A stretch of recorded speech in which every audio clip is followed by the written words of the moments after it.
জামাত কি একবারও ইসলামের কথা বলছে? কোথায় আপনারা পাইছেন? এরপরে যদি কোনো কেউ বলে জামাতকে ইসলামী দল, আমি বলবো বোকার স্বর্গে তারা বসবাস করে।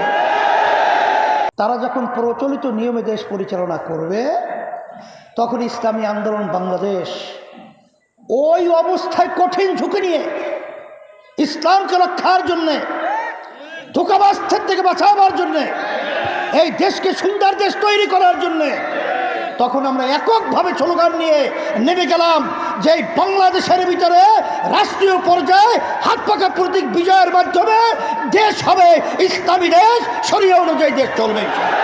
আমরা গতকালকে আমাদের ইশতেহার প্রকাশ করেছি, জামাতও করেছে, অন্যান্য দলও করেছে। ইশতেহারের ভিতরে পরিষ্কারভাবে আমরা কি বলেছি? শরিয়াকে প্রাধান্য দিয়ে দেশ পরিচালনা করব। জামাত কি একবারও ইসলামের কথা বলছে? কোথায় আপনারা পাইছেন? দেখছেন কোথায়ও? এরপরে যদি কোনো কেউ বলে জামাতকে ইসলামী দল, আমি বলবো বোকার স্বর্গে তারা বসবাস করে।